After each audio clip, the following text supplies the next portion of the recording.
Okay, good morning. Yes, I was a whirly ball irregular, no doubt about it. Let's see if we can get this going.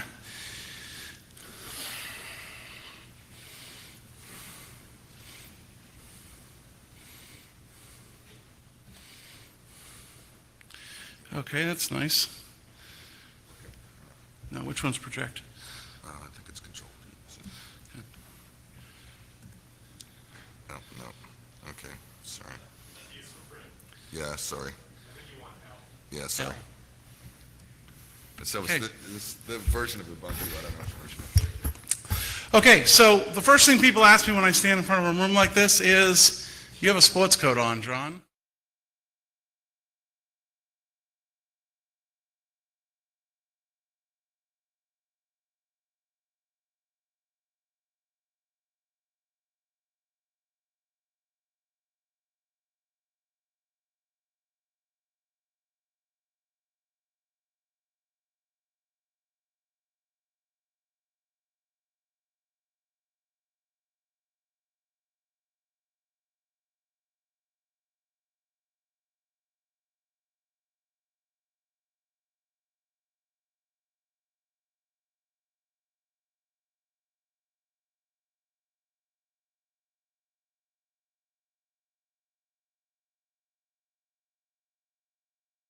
NANOG is a big part of our community.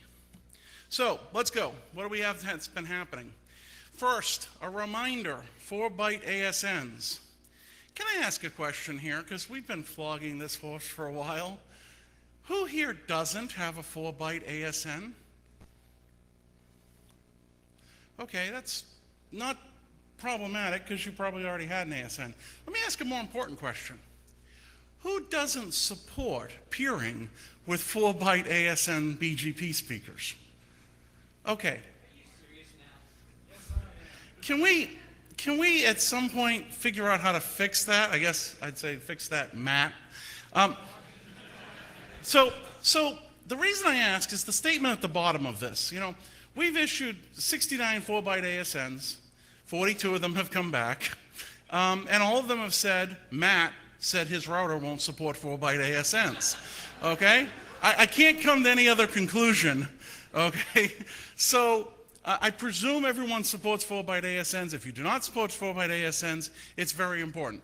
We actually have enough ASNs to get the job done if we count ISPs. We do not have enough ASNs to get the job done if we count enterprise, okay? A lot of organizations that want to have an ASN, and they're not all going to get 2-byte ASNs. Okay, next one. Who is traffic? And that graph actually displays, but it's very hard to see. I'll tell you, the far right side, sort of as it goes up asymptotically towards the heavens, is our who is traffic. And over the last 6 months, it's gone through the roof. We've replaced the who is back-end system, put a who is proxy to answer the port. And the fact of the matter is that when we did that, we respond to queries quicker, and we get more queries, a lot more queries. To the extent that you are writing software that does who is queries on an automated basis. And I'll be nice, let's presume it's an IP management package, or it's your back end for doing customer assignments or something. You might want to find someone from the Arin engineering department and just have a dialogue about port numbers and query rates and things like that. If you're writing software that you're embedding in everyone's laptop or PC that does who is queries, you should probably hide from me, because someone's doing that, and we're not going to be able to keep up if every machine out on the internet is doing who is queries all the time. You know, we're only a single set of servers, so we do need to fix this. If anyone has any ideas on what this is, we have traffic flows, we've looked at it. The source addresses are all over. They're not any particular pattern. We've looked for bots. We haven't had any success for correlation with that. Some people suggest it's a PC startup or Mac startup, someone's device driver or DLL.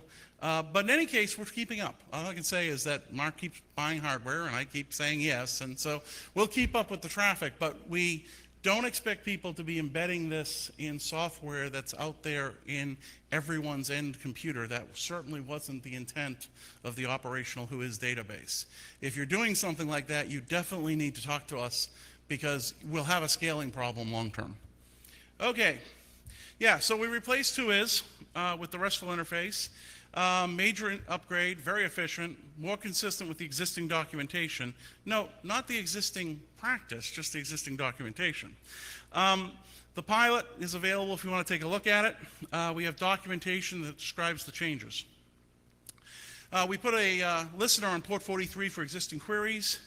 And it passes things through. It uses RESTful technology. We will eventually turn on write access via this. So again, if you're writing back-end systems or IPAMs or provisioning systems, you should begin looking at this. This is the interface we'd prefer you to use over SWIP, because we all know how reliable SWIPs are. They work all the time except when they don't, and then they work very quickly and very poorly. So we'd really like this. You get a little more state information. You have far more granular control. If you have feedback on this, I'd like you to make sure Arin's engineering department gets feedback on what you think of the RESTful interface. If you're not getting good responses, then I want to know about that, because, well, obviously we're not serving the community. I think we're doing a good job. I think the interface is useful. We are working out quirks, and the reason that we haven't turned it on is we're actively seeking feedback, okay? That's the whole point. I see Arin coming up. You coming up to the microphone, Arin? Or just getting a drink? I'm suspecting he's one of the guys using this. Okay, specified transfer listing service. Arin has a policy called the specified transfer policy. It's goes in NRPM, it's in section 8, and it basically says party A can designate a transfer to party B as long as party B qualifies according to needs-based requirements. How does party A and B find each other? Well, we had a lot of discussion of that. And there's a listing service. If you have resources that you think you could, re-engineer and free up an address block and make it available to someone, I'd like you to return it, but plan B is you can list it in the listing service. Likewise, how do you find people, if you have a need, how do you find someone you could provide that to? They're also in the listing service. Someone who has a documented need, so you've been proven out. You need a /14, Arin doesn't have it. We put you in the listing service. Someone who might be able to satisfy that will find you. My most popular question, how many people are in the listing service today? Well, none. Realistically, we've still got addresses. So everyone who asks for addresses, when they satisfy their need, the next statement is, do you want them? We have them available. At some point, we won't be able to say we have them available. And that means parties that need resources will be listed. So what do we end up with? 2 columns. We end up with a list of people who think they have resources they can free up. Might take some work, who knows? And we have a column of parties who need addresses. How do they get matched up? They don't. Not our job. We are not a matching service. People can do anything they want. They can call people by looking at the information there. They can use eBay. Not my problem, okay? But at the end of the day, when 2 happy parties show up in hand and want to transfer their resources, per the policy, we'll do it. Now, this does mean that everyone can, when you run out of resources, when we run out of resources and you need more, you're going to be able to qualify for need just as if we had addresses. You'll get your next, well, actually your next 12 months, because the allocation policy says you get 12 months, not the current 6 or what will be 3. And you'll have a need, and you can go to the listing service, you can find someone who has addresses, you can effectively transfer the addresses you need. But you can only get the amount you qualify for, which means you're still only going to get 12 months at that point. This doesn't solve the V4, V6 problem, folks. It gives you a little more time to get your act together. It might be the savior of some people's job if you haven't been looking at V6 up till this point. You might be able to buy a couple of extensions, but it's not going to solve the problem permanently. It does let parties that need more time or are waiting for equipment vendors to have an option to get resources for that purpose. Full details available online. Okay, public-facing development efforts. We got a lot of things happening.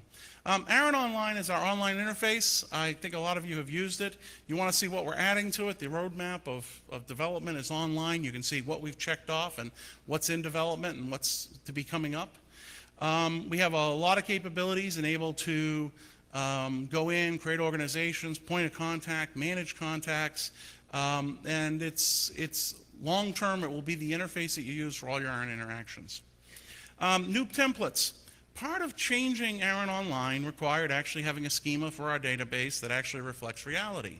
When you go back and look at that, you find out that the way we were doing DNS servers was not hierarchical. It didn't actually reflect reality. And so we had to tweak the templates a little. So the SWIP templates that you use actually get processed a little differently. If you're submitting templates all the time, you might want to go read about these, because we did have to change the existing SWIP templates a bit. They're mostly compatible, 90% compatible, but there are some changes.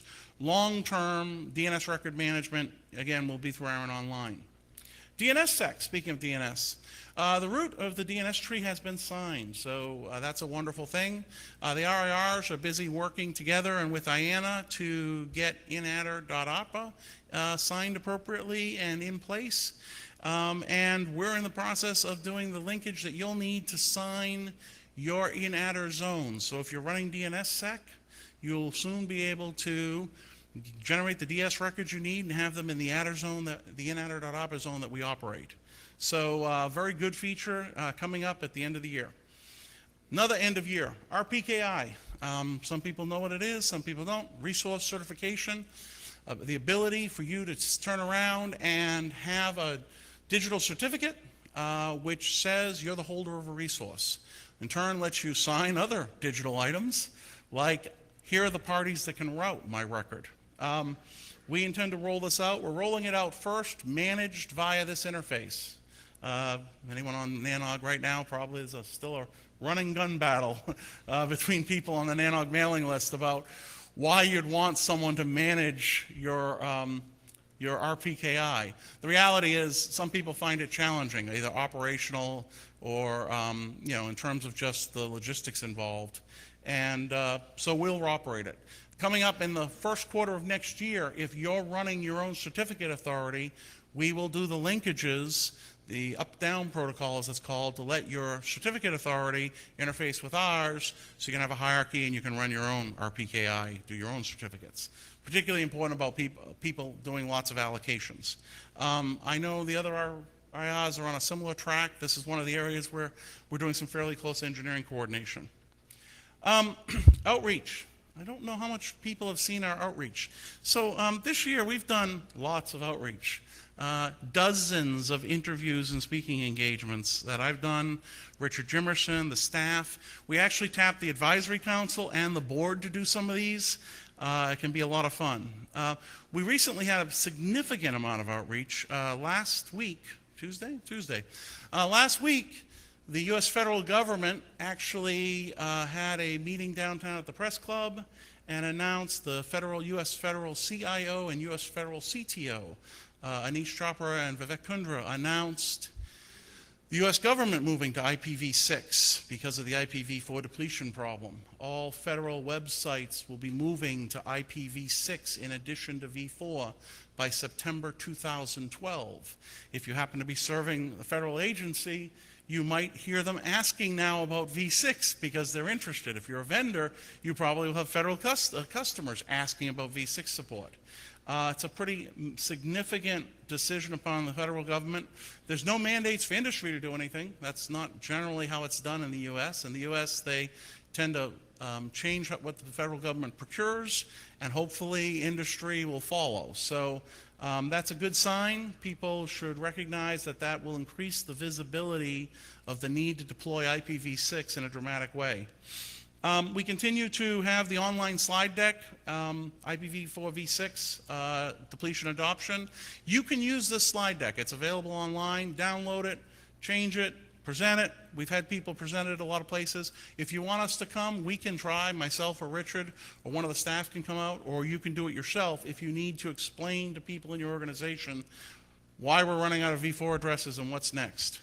We also have the IPv6 wiki, get ipv6.info, online wiki that you can edit for implementation experience. To the extent that you see a cool presentation on IPv6 and sort of the trials and tribulations, or if you have your own materials, feel free to put a linkage up on the wiki. Feel free to look there if you're looking for implementation slides and experiences. Policies. So we've also been busy this year with policies. We have implemented the following 3 policies in September. Initial IPv6 allocation criteria for allowing multi-homers to get /32s. Reduce the IPv4 end user minimum assignment to /24 with a renumbering requirement that's built in. This is something important, folks, for people running filters. These are changes to minimum allocation size. And it changed the M&A transfer policy, made easier, but it also has clauses specifically that say return your unused resources.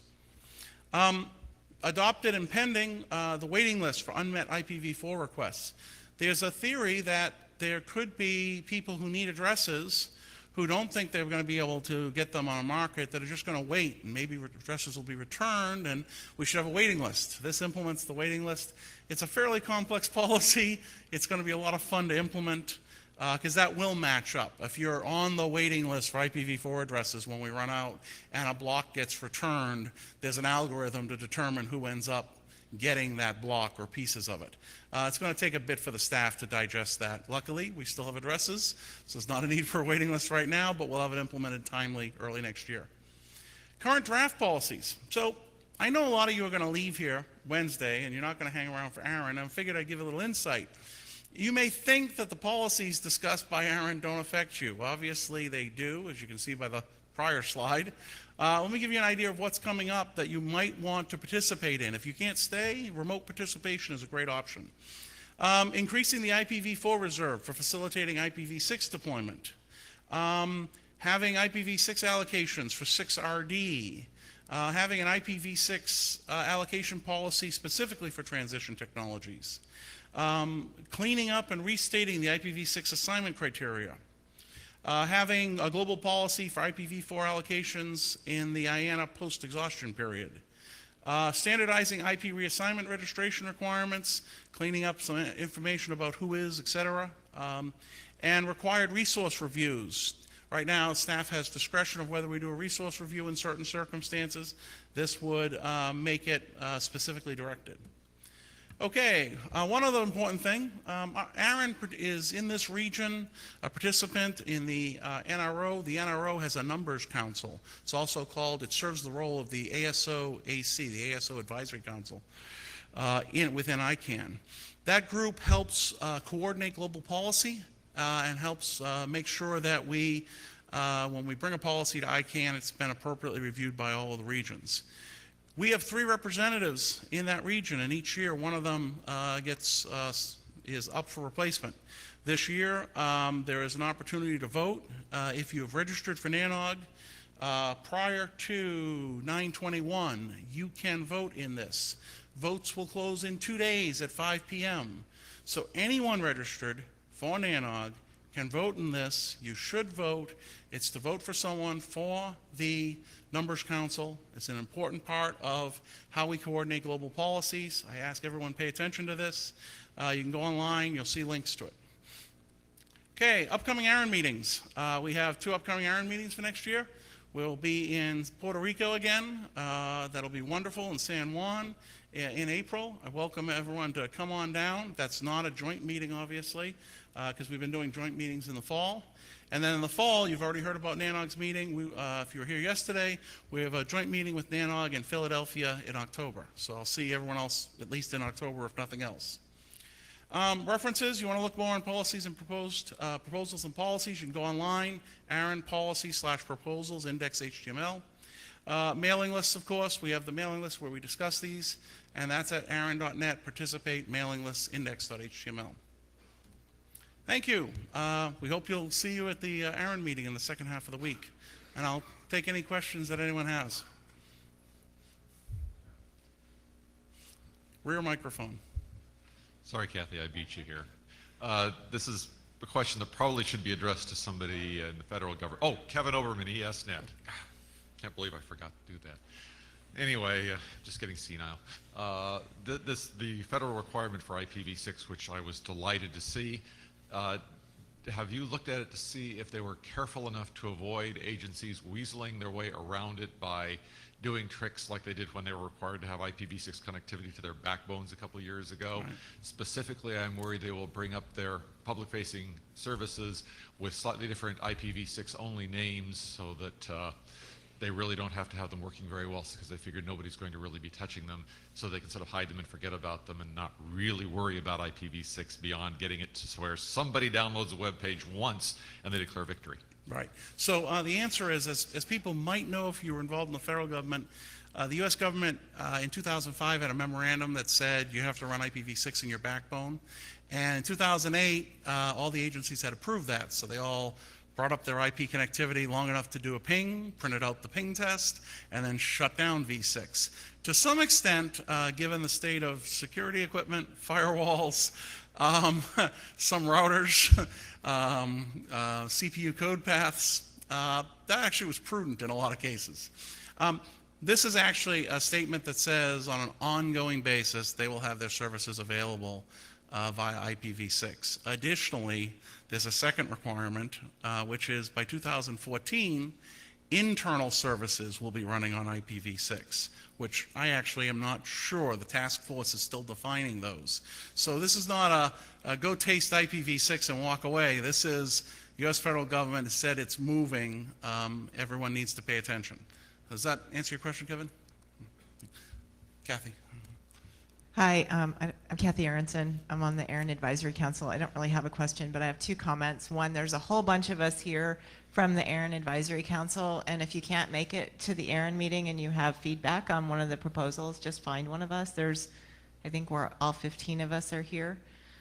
The other thing is the Arin meetings have a really, really great remote participation component where you can actually ask questions and participate remotely. So if you can't make it, please participate. Thanks. Thank you, Kathy. Any other questions? Thank you and enjoy your day.